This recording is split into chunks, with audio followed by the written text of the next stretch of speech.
Training pilots, stay behind the line. Don't get in the way of the flight line.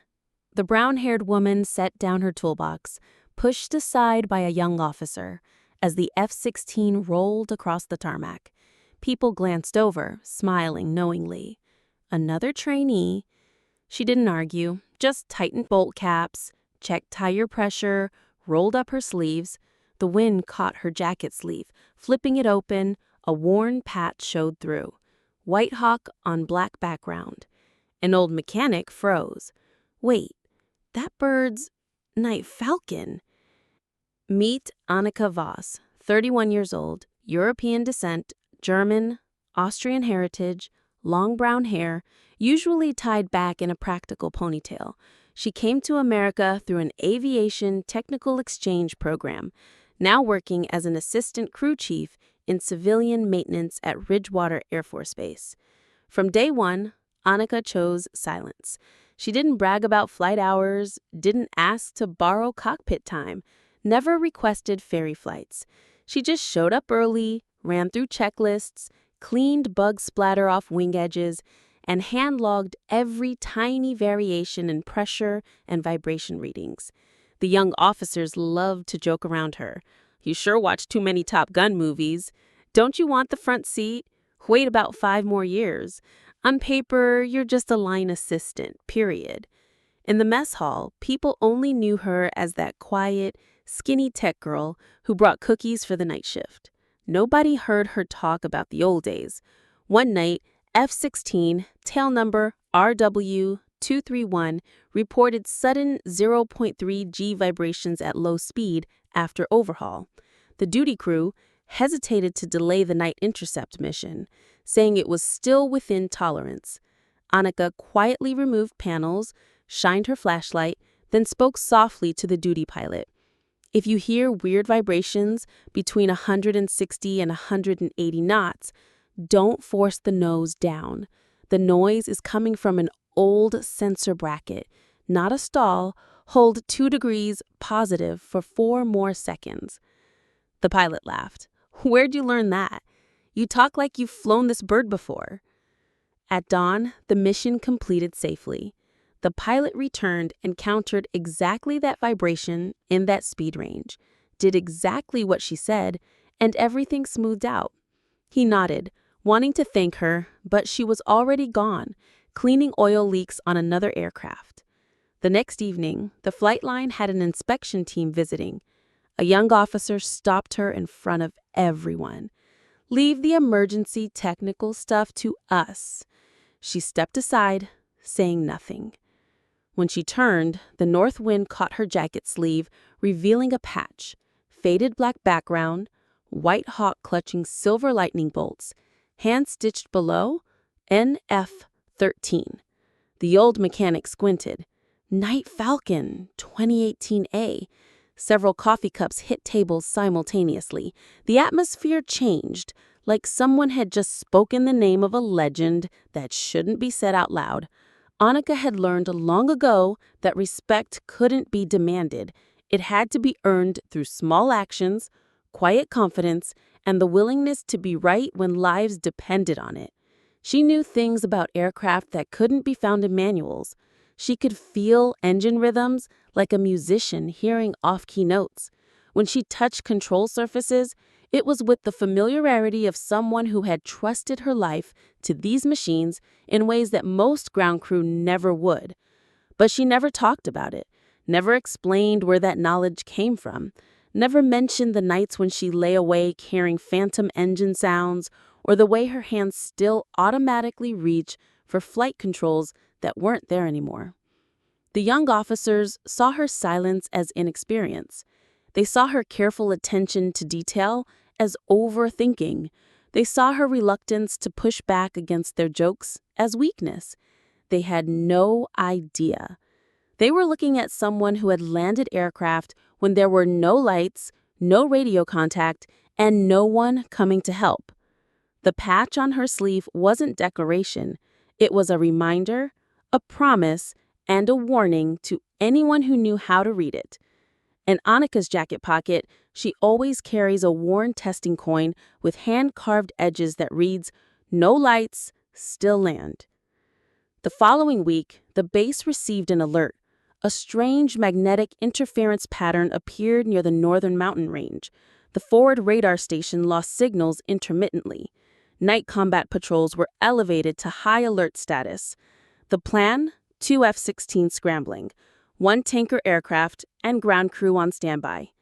Annika ran through her 4-point check. Fuel, temperature drift, 1.5 degrees Celsius. Off the charts, yaw damper jitter at 210 knots. AOA vane fine dust buildup. INIS warm start hanging 2 seconds on step 3. She recommended cleaning the AOA immediately. The young officer waved her off. Save it for tomorrow morning. Tonight's just training flights, not approaching the interference zone. At 10:40 p.m., the orders changed. Real scramble. 2 F-16s would escort a cargo plane that had lost navigation due to interference. Bad weather, light fog forming. The duty crew rushed into action. In the chaos, Annika noticed the AOA vane on RW-231, reflecting light at the wrong angle compared to the wing surface. She ran out with the cloth and alcohol, wiped it once, blew gently, reinstalled it. An officer shouted, "What are you doing? The flight line isn't for training." She quietly stepped back. The patch under her sleeve caught the light for just a moment. The entire ramp fell silent for 1 or 2 seconds. An older pilot stepped forward, looking directly at the patch. "How long were you with Night Falcon?" Annika avoided his gaze, answering just loud enough to hear, "Long enough to know that vane will lie if it's got fog, dust on it, and long enough to remember, if you don't fix it, people die." At 11:05 p.m., taxi RW-231 shook slightly at 170 knots, then stabilized exactly as she predicted. The 2 F-16s took off, becoming 2 dim stars in the night. In the operations room, monitors displayed confusing signals. The AI assistant suggested vector 070 degree. The controller hesitated. Annika stood behind them, quickly opening a paper map she'd been marking with wind currents and interference zones in the mountain area over the past few weeks. Interference reflects with a 68-second delay after the northern peak. Don't trust isobaric lines when surface temperature varies more than 2 degrees Celsius. She spoke quietly. Don't send them to 070, use 090. Hold FL240 for 40 seconds, then 085. You'll lose 3 degrees right, but you'll avoid the northern vortex current. The officer shook his head. No basis for that. The old mechanic cut in. Give her 1 minute. Exactly 40 seconds later, the target signal snapped into focus. The cargo plane appeared on the feed. Escorts, stable. The operations room erupted in quiet celebration. Then everyone pretended everything was normal. When the aircraft rolled back onto the runway, freezing rain was falling lightly. Annika brought her toolbox. Waiting at the parking position, the young pilot stepped down, removed his helmet, looking at the patch. "You've flown combat before, haven't you?" She answered very quietly. "I've landed when there were no lights, no radio, and no one left behind me." That night, after the debrief, Annika walked alone across the empty flight line. The base was quiet except for the distant hum of generators and the occasional radio chatter from the tower. She stopped beside RW-231, running her hand along the wing edge. The metal was cold, beaded with moisture from the earlier fog. She could feel the slight imperfections in the surface, the tiny rivets, the places where previous repairs had been made. This aircraft had carried someone's son or daughter into danger and brought them home, just like she used to do. The interference pattern that had scrambled the cargo plane's navigation wasn't random. She'd seen similar patterns before, in places where the mountains created electromagnetic shadows and the weather turned electronic systems into liars. 7 years ago, she would have been in the cockpit of one of those F-16s, not standing on the ground watching them disappear into the night. 7 years ago, she would have been making the radio calls, reading the instruments, feeling the stick respond to her touch. But 7 years ago, she had also learned that sometimes the best way to bring people home was to know when to stay on the ground and guide them in. The young officers who dismissed her didn't know that every night she studied weather patterns, memorized interference zones, and updated her hand-drawn maps. They didn't know that her quiet suggestions had prevented 3 aircraft incidents in the past 6 months. They saw her as a cautious technician. She knew herself as a pilot who had learned that flying wasn't always about being in the air. The patch on Annika's left sleeve is hand-stitched. NF13, blind vectors. The corner edge is torn and mended with white thread ripped from an old flight suit. Years ago, rumors spread through the base like wildfire. Night Falcon, the unit that flew dark missions without lights, providing covert support, had been disbanded after a devastating mission 7 years ago. The only surviving female pilot, call sign Falcon 13, had vanished without a trace. At the classified briefing, the commander called Annika in. Small room, yellow lights on the table, lay a worn, sealed envelope. "Commander, are you Falcon 13? Annika. I'm someone who learned how to bring aircraft home when nobody believed there was a way back." She told them pieces that no one at Ridgewater knew. 2018, Karst Mountain Range. Night Falcon Squadron was escorting a medical cargo plane through an interference zone. Lightning storm hammered the cockpit, INS systems froze, AOA sensors gave false readings. Her lead aircraft lost directional orientation. The lead aircraft took a lightning strike. Runway lights went dark due to total regional power failure.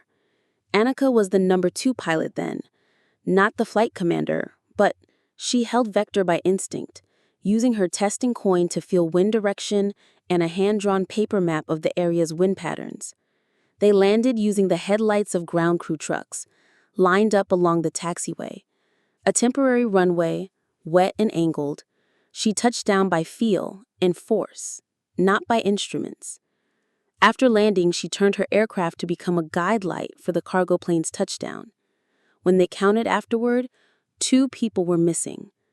Annika wore patch NF13, tore off a corner and stitched it back on to remember who didn't come home. After the mission, Night Falcon was disbanded for incompatibility with standard procedures. Files classified.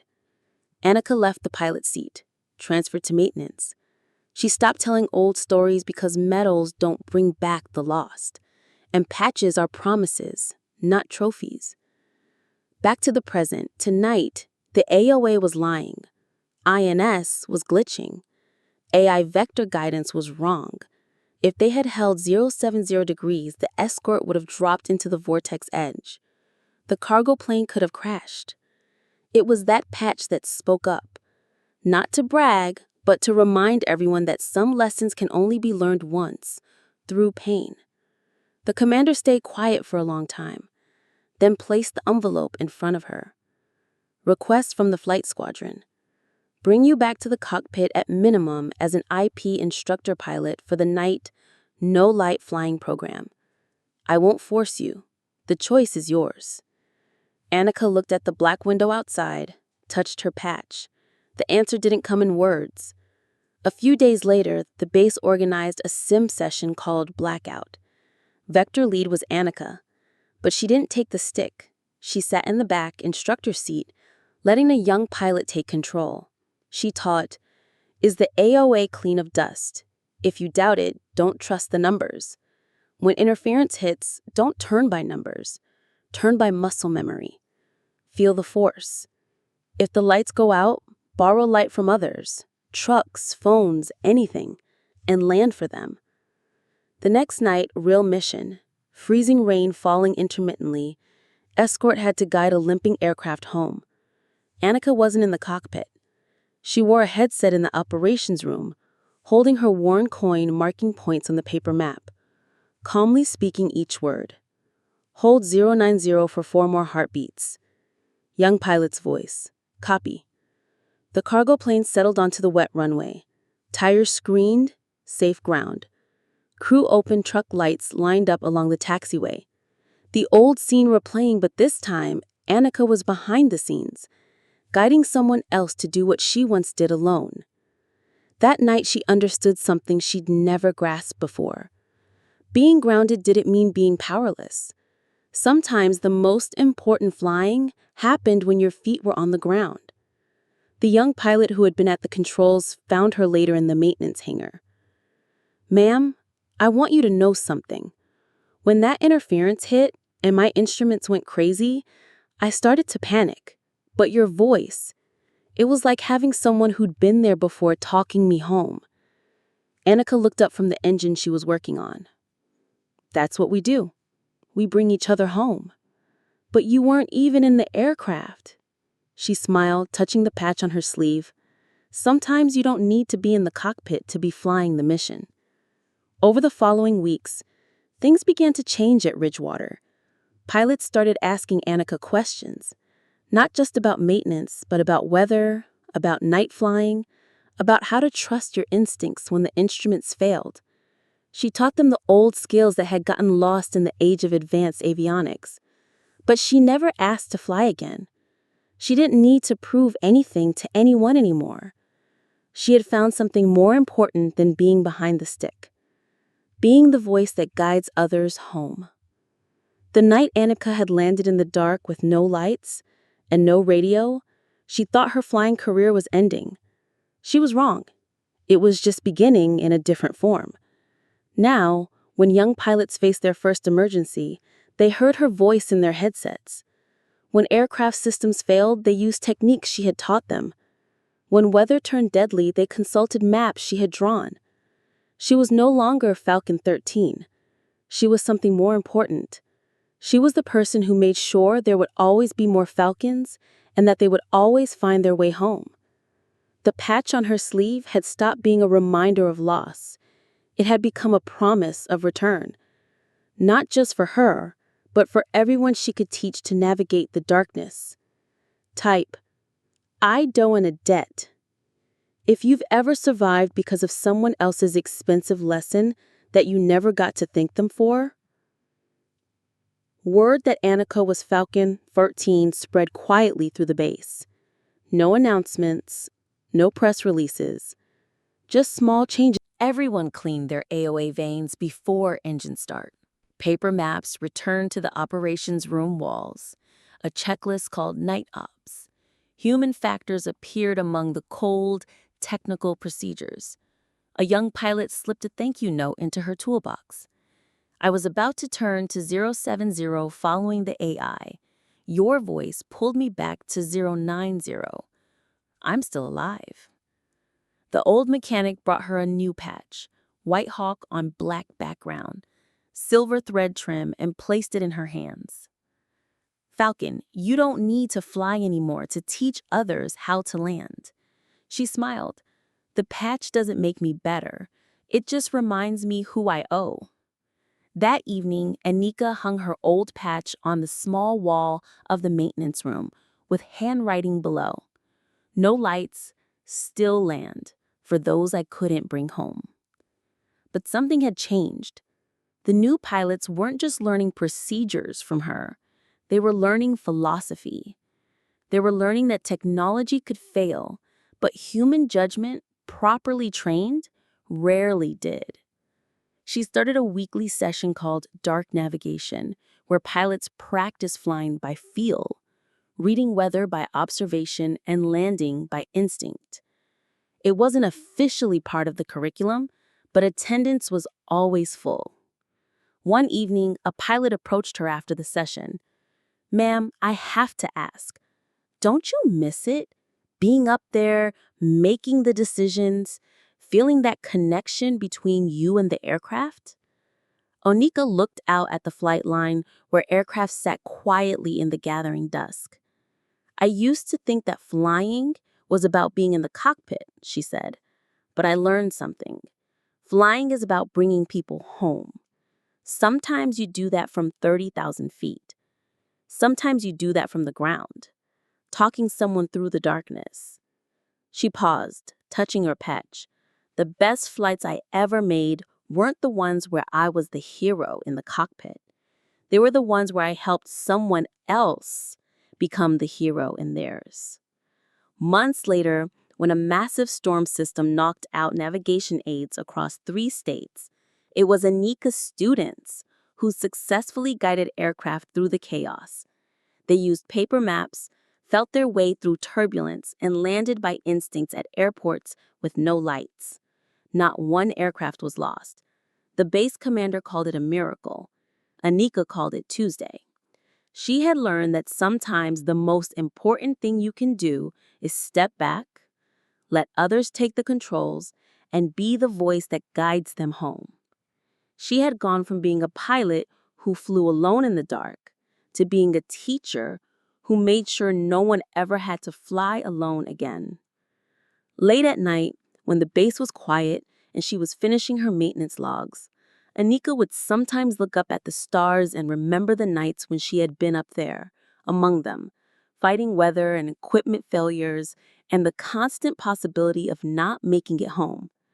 Those nights had made her who she was. But these nights, helping others navigate their own darkness, these were making her who she was meant to be. Type, I will live with kindness if you believe some patches should be worn through actions, not ceremonies. They thought she'd never flown combat because she didn't talk about it. They thought she was just a technician because she chose to stand on the flight line instead of in the front seat. But the patch told the real story, not about showing off achievements, but about remembering responsibilities. In a world where machines do the talking, humans still need to know how to listen to the wind. In a world where AI draws the routes, someone still needs to remember how to count heartbeats, to hold course. In a world where lights can go out, someone still needs to borrow light from others and guide them home. Annika's lesson isn't get back in the cockpit. Her lesson is you might not be in the right seat, but you can still be in the right position. You might not hold the stick, but you can still hold the responsibility. Think about your own life. How many times have you been judged by your title instead of your capability? How many times have you chosen silence because telling the story wouldn't save anyone? How many times have you stood on the ground, watching others fly, knowing you could guide them through dangers they couldn't even see yet? The young officers who dismissed Annika saw someone who had stepped down from glory. They didn't understand that she had stepped up to something more important, ensuring that the next generation wouldn't have to learn the hard lessons alone. Your experience isn't just about what you've survived. It's about who you can help survive what's coming next. Maybe you're not in the position you used to hold. Maybe people see you as someone who's moved backward instead of forward. Maybe your best days seem to be behind you. Remember this: every sunset creates conditions for someone else's dawn. Annika learned that the most important flights aren't always the ones you pilot yourself. Sometimes they're the ones you guide from the ground. Talking someone through their first emergency, their first equipment failure, their first time when all the lights go out, and they have to trust their instincts to find their way home. If you've ever been the experienced voice that guided someone through a crisis, if you've ever stepped back from the spotlight so someone else could step forward into it instead, if you've ever chosen to teach instead of perform, this story is for you. Your patch isn't about what you used to do. It's about what you're still doing every day to make sure others make it home. The question isn't whether you miss being in the cockpit. The question is, who needs you to be their voice in the darkness tonight? If you believe in stories that touch the heart like this one, leave a comment. And don't forget to subscribe to Ironheart Stories. We tell the stories that shouldn't be forgotten.